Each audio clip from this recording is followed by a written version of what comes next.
Good evening, students. In the video lecture series of class 12th accountancy, I welcome you all. Now in this series, let's recap what we have learned up till now. अब तक हमने क्या देखा है हमसे discuss कर लेते हैं.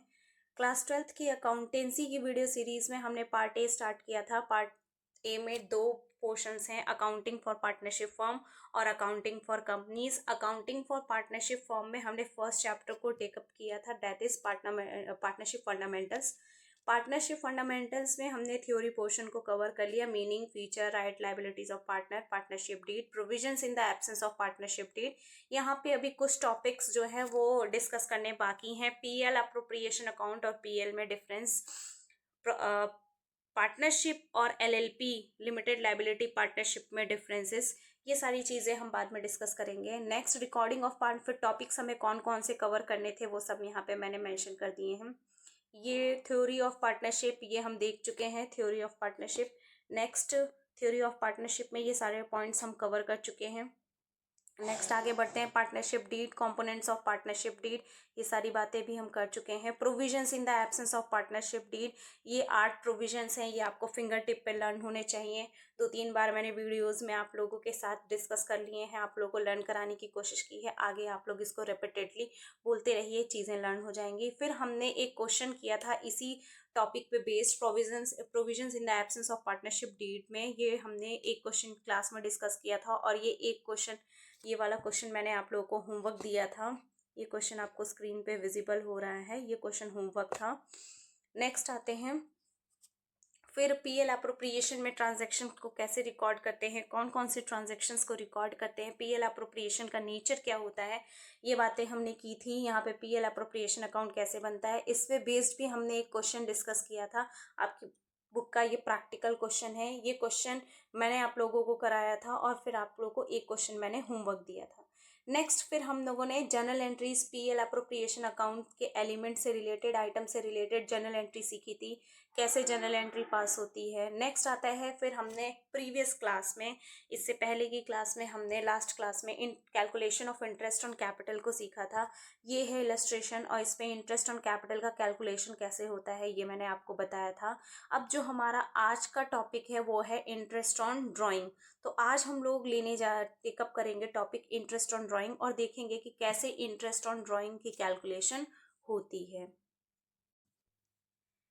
इंटरेस्ट ऑन ड्राइंग की कैलकुलेशंस को सीखने के लिए देखिए, सबसे पहले हमें ये देखना पड़ेगा कि ड्राइंग का पैटर्न कैसे है. इंटरेस्ट ऑन ड्राइंग की 2 कैलकुलेशन बनती हैं, 2 मेथड से कैलकुलेट किया जाता है, डिपेंड करता है पैटर्न पे. अब पैटर्न मीन्स आप यहाँ पे देख रहे होंगे मैंने एक फ्लो चार्ट ड्रॉ किया है. इस फ्लो चार्ट की 2 विंग्स है. एक विंग में मेंशन किया है ये जब ड्राइंग की अमाउंट इक्वल होगी और टाइम पीरियड इक्वल होगा. सपोज दैट कि एक पार्टनर है मिस्टर एक्स और वो पर मंथ ड्राइंग करते हैं और पर मंथ में भी या तो मिड ऑफ द मंथ या स्टार्टिंग ऑफ द मंथ या एंड ऑफ द मंथ एक प्रॉपर डेट पे ड्राइंग करते हैं. तो ऐसे में क्या होगा, और एक फिक्स अमाउंट ही विड्रॉ करते हैं, 5,000, 10,000 या 12,000. तो इसको हम कहेंगे इक्वल ड्राइंग्स. ड्राइंग्स की अमाउंट क्या है, इक्वल है, और टाइम इंटरवल भी कैसा है, एक इक्वल है. जैसे पहली ड्राइंग अगर उन्होंने की 1 अप्रैल और सेकेंड ड्राइंग की 1 मई, तो पहली और सेकेंड ड्राइंग के बीच में 1 मंथ का गैप. फिर उन्होंने अगर किया 1 जून, फिर 1 मंथ का गैप, फिर 1 जुलाई. तो ऐसे सारे ड्राइंग्स के बीच का अगर टाइम पीरियड इक्वल है और उसके बाद में अमाउंट भी ड्राइंग की इक्वल है तो ये फर्स्ट फॉर्मूला एप्लीकेबल होगा और इसको कहेंगे equal drawings at equal interval of time. और अगर ऐसा नहीं है, या तो ड्राइंग की अमाउंट अनइक्वल है, या तो फिर टाइम पीरियड अनइक्वल है, या फिर दोनों ही अनइक्वल है. यहाँ पे आप लोग देख रहे होंगे, यहाँ पे मेंशन है बोथ और बोथ और का मतलब है कि या तो दोनों ही चीज़ें अनइक्वल होंगी या दोनों में से एक चीज़ भी अगर अनइक्वल हुई तो फिर हमारा जो फॉर्मूला होगा वो प्रोडक्ट मेथड का फॉर्मूला लगेगा. प्रोडक्ट मेथड का फॉर्मूला आपको यहाँ पे दिख रहा है, ये प्रोडक्ट मेथड का फॉर्मूला होगा. अब ये तो बात आती है कि इंटरेस्ट ऑन ड्राइंग को कैसे कैलकुलेट करते हैं. तो फिर से मैं आप लोगों को बता रही हूँ, इंटरेस्ट ऑन ड्राइंग की कैलकुलेशन 2 तरीके से होती है. अगर अमाउंट ऑफ ड्राइंग और टाइम पीरियड दोनों इक्वल है तो कैलकुलेशन इस फॉर्मूले से होगी. अगर अमाउंट ऑफ ड्राइंग या फिर टाइम पीरियड दो में से कोई एक चीज़ अनइक्वल है या दोनों चीज़ अनइक्वल है तो फिर जो है कैलकुलेशन सेकेंड मेथड से होगी. अब आइए इस पे देखते हैं कुछ चीज़ें कि फर्स्ट मेथड जो है वहाँ पे इंटरेस्ट ऑन ड्राइंग का फॉर्मूला क्या बनता है।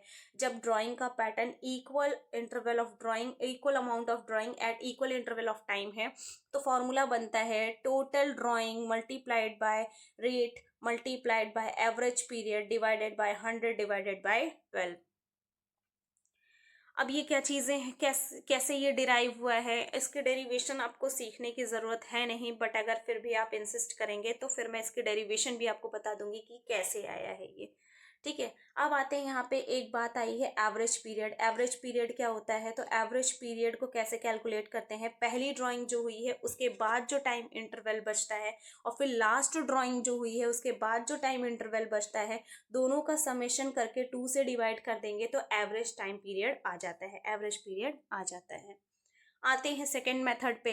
सेकेंड मेथड में फॉर्मूला क्या है, आप लोग को स्क्रीन पे दिख रहा होगा। सेकेंड मेथड में total product multiplied by R divided by 100 multiplied by 12। अब ये क्या है, टोटल प्रोडक्ट। इसमें बाकी चीज़ें तो आपको समझ में आ रही होंगी। टोटल प्रोडक्ट कैसे निकालते हैं, तो नीचे आपको एक टेबल बनी हुई दिखी है, इस टेबल की हेल्प से हम टोटल प्रोडक्ट को कैलकुलेट करते हैं। कैसे करते हैं, जो भी ड्राइंग्स होती हैं और उस ड्राइंग का जो टाइम पीरियड होता है, सपोज दैट कि एक ड्राइंग हुई है 1 अप्रैल की, तो इस ड्राइंग पे जो इंटरेस्ट लगेगा वो कितने टाइम पीरियड के लिए लगेगा, पूरे 12 मंथ्स, क्योंकि ईयर एंड होता है, फाइनेंशियल ईयर हमें पता है कि जब हम बात करते हैं ऑर्गेनाइजेशन की फाइनेंशियल ईयर, जब हम बात करते हैं फाइनेंशियल ईयर की, तो वो एंड होता है 31 मार्च को। तो अगर ड्राइंग 1 अप्रैल को हुई है तो 1 अप्रैल से 31 मार्च 12 मंथ्स बनते हैं, तो ये जो अमाउंट होगी उसका एवरेज पीरियड, उसका टाइम पीरियड बनेगा 12 मंथ्स। और फिर हम इस ड्राइंग को 12 मंथ से मल्टीप्लाई करेंगे तो ये प्रोडक्ट बन जाएगा। सपोज दैट सेकेंड ड्राइंग हुई है 1 दिसंबर को, अगर 1 दिसंबर को हुई है तो 1 दिसंबर से 31 मार्च 4 मंथ्स, तो ये इसकी जो भी अमाउंट होगी उस अमाउंट को 4 मंथ से मल्टीप्लाई कर देंगे तो यहाँ पे टोटल प्रोडक्ट आ जाएगा। अब नेक्स्ट क्या होगा, ये जो भी प्रोडक्ट आते जाएंगे इन सारे प्रोडक्ट्स का हम समेशन कर देंगे तो उसको हम कहेंगे टोटल प्रोडक्ट या फिर समेशन ऑफ प्रोडक्ट्स। इसको एक क्वेश्चन से जब मैं आपको एक्सप्लेन करूंगी तो बेटर क्लियरिटी आएगी, अभी तो सिर्फ फॉर्मूला ही डिस्कस किया हमने। तो आइए first method equal drawings at equal interval of time पे बेस्ड एक इलस्ट्रेशन हम करते हैं, उससे ज़्यादा क्लियरिटी आएगी। So based on the first pattern, that is equal drawings at equal interval of time, we have an illustration. So let's discuss it. यहाँ पे स्क्रीन पे आपको दिख रहा होगा एक इलिस्ट्रेशन है। Mister x withdraw 6,000 per month at the mid of every month. Mister x 6,000 rupees per month every month withdraw करते हैं, और वो कैसे विड्रॉ करते हैं, मिड में। जैसे फर्स्ट इन्होंने ड्राइंग की 15 अप्रैल, फिर सेकेंड ड्राइंग इनकी हुई 15 मई, थर्ड ड्राइंग 15 जून।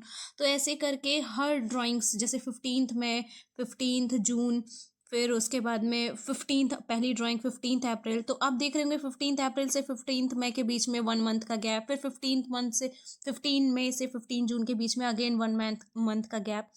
तो टाइम इंटरवल इक्वल आ रहा है और हर बार 6,000 रुपीज़ ही विड्रॉ कर रहे हैं, तो फिर अमाउंट भी इक्वल है। कौन सा मेथड लगेगा, फर्स्ट मेथड लगेगा। फॉर्मूला क्या होता है फर्स्ट मेथड में, total drawings multiplied by R upon 100, R is rate of interest, multiplied by average period divided by 12। अब ये कैसे होगा, पहले कंपोनेंट पे आते हैं टोटल ड्राइंग्स। टोटल ड्राइंग्स को कैसे कैलकुलेट करेंगे, तो देखिए यहाँ पे वर्किंग नोट में टोटल ड्राइंग्स को कैसे कैलकुलेट किया है हमने।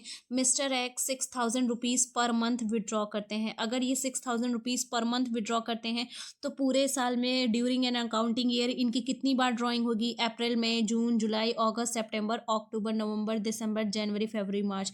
ऐसे करके टोटल ये 12 टाइम्स ड्राइंग करेंगे तो इनकी टोटल ड्राइंग बन जाएगी 6,000 multiplied by 12 is equal to 72,000।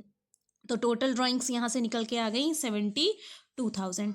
अब आते हैं अगले कंपोनेंट पे, आर क्वेश्चन में गिवन है 6%, तो 6% इज 6/100। फिर नेक्स्ट आता है एवरेज पीरियड। अब एवरेज पीरियड की कैलकुलेशन कैसे होगी, एवरेज पीरियड की कैलकुलेशन के लिए देखिए सेकंड नोट, एवरेज पीरियड कैसे कैलकुलेट किया है हमने, इसको मैं जूम कर देती हूँ सो दैट आपको ज़्यादा क्लियरली ये विजिबल हो। देखिए एवरेज पीरियड की कैलकुलेशन कैसी हुई है, यहाँ पे लिखा हुआ है total time period after first drawing. Time period after first drawing. तो पहली ड्राइंग इनकी कब हुई है? पहली ड्राइंग इनकी हुई है 15 अप्रैल। 15 अप्रैल से लेके 31 मार्च तक कितना टाइम पीरियड होगा? तो आप इससे कैलकुलेट करेंगे तो आप पाएंगे ये 11.5 मंथ्स निकल के आएंगे। फिर उसके बाद में सेकेंड पार्ट है two time period after last drawing. आखिरी ड्राइंग इनकी कब होगी? अगर ये मिड ऑफ द मंथ को कर रहे हैं तो आखिरी ड्राइंग इनकी होगी 15 मार्च को, और 15 मार्च से 31 मार्च में कितना टाइम पीरियड है? तो हाफ मंथ है। फिर एवरेज पीरियड कैसे निकलेगा? 11.5 month plus 0.5 months divided by 2, 11.5 plus 0.5 12 months, और 12 डिवाइडेड बाय 2, तो एवरेज पीरियड निकल के आ गया 6 मंथ्स। पीरियड यहाँ से हमें 6 मंथ्स मिल गए। अब आगे नेक्स्ट हमने वैल्यू को पुट कर दिया। एवरेज पीरियड यहाँ पे देखिए 6 मंथ्स यहाँ पे आपको दिख रहे हैं। इस पोर्शन को हमने सॉल्व कर दिया। 72,000 मल्टीप्लाइड बाय 6/100 मल्टीप्लाइड बाय 6/12, और इसको सॉल्व करने के बाद में हमारा आंसर आया 2160। तो इंटरेस्ट ऑन ड्राइंग यहाँ से निकल के आ गई 2160। ये रहा फर्स्ट मेथड से कैसे इंटरेस्ट ऑन ड्राइंग को कैलकुलेट करते हैं हम, equal drawings at equal interval of time. ये आप लोगों को मैंने यहाँ पे एक्सप्लेन करके दिखा दिया है। ये मंथ की ड्राइंग में भी ऐसे करते हैं, और कई बार होती है ड्राइंग्स मंथली ना होके क्वार्टरली होती है या सेमी एनुअली होती है। तो जो कैलकुलेशन चेंज होती है वो सिर्फ एवरेज पीरियड की होती है। जैसे अगर सपोज दैट कि यही ड्राइंग जो होती है ये मंथली ना होके अगर क्वार्टरली होती तो टोटल ड्राइंग्स क्या होती? 6,000 रुपीज़ पर मंथ। और फिर टोटल एक ईयर में कितनी बार ड्राइंग्स होती है? अगर क्वार्टरली ड्राइंग है तो एक साल में 4 क्वार्टर आते हैं, आपको पता है। 3-3 मंथ के एक क्लस्टर को क्वार्टर बोलते हैं। तो यहाँ पे नंबर ऑफ ड्राइंग्स जो 12 है, यहाँ पे 12 ना होके 4 हो जाती। 6,000 मल्टीप्लाइड बाय 4, तो टोटल ड्राइंग्स बन जाती 24,000 यहाँ पे। फिर अगली कैलकुलेशन आती एवरेज पीरियड। एवरेज पीरियड कैसे निकलता? अब यहाँ पे क्वार्टर के मिड में हो रही है, स्टार्टिंग में हो रही है, या एंड में हो रही है, इस पे डिपेंड करता है। जैसे मान लीजिए अगर हम एंड में लेते, एंड ऑफ द क्वार्टर लेते, तो पहली ड्राइंग जो होती वो होती अप्रैल मई जून, ये फर्स्ट क्वार्टर है। फर्स्ट क्वार्टर का एंड है 30 जून, तो पहली ड्राइंग होती 30 जून। 30 जून के बाद में कितना टाइम पीरियड बचता? तो यहाँ पे आते 9 मंथ्स। और लास्ट ड्राइंग जो होती तो हमारा लास्ट क्वार्टर होता है जनवरी, फरवरी और मार्च, और मार्च का एंड होता है 31 मार्च। तो लास्ट ड्राइंग होती 31 मार्च को, और उसके बाद जो टाइम पीरियड बचता वो 0। तो यहाँ से 9 + 0 डिवाइडेड बाय 2, यानी एवरेज टाइम पीरियड यहाँ से 4.5 निकल के आता। तो जो केसेस बदलते हैं वो यहाँ पे सिर्फ 2 चीज़ें बदलती हैं। यहाँ आपको मैं यहाँ पे नोट करके थोड़ा सा बताती हूँ। देखिए जो यहाँ पे कैलकुलेशन बदलती है वो सिर्फ 2 चीज़ों को लेके, एक यहाँ पे नंबर ऑफ ड्राइंग्स बदलेगी, और दूसरा एवरेज टाइम पीरियड बदलेगा, एवरेज पीरियड। बाकी रेट वही रहने वाला है, इसमें कोई यहाँ पे कोई प्रॉब्लम आएगी नहीं। तो इस तरीके से आप प्रैक्टिकल क्वेश्चंस की प्रैक्टिस करिए जितना ज़्यादा आप कर सकते हैं। Good day.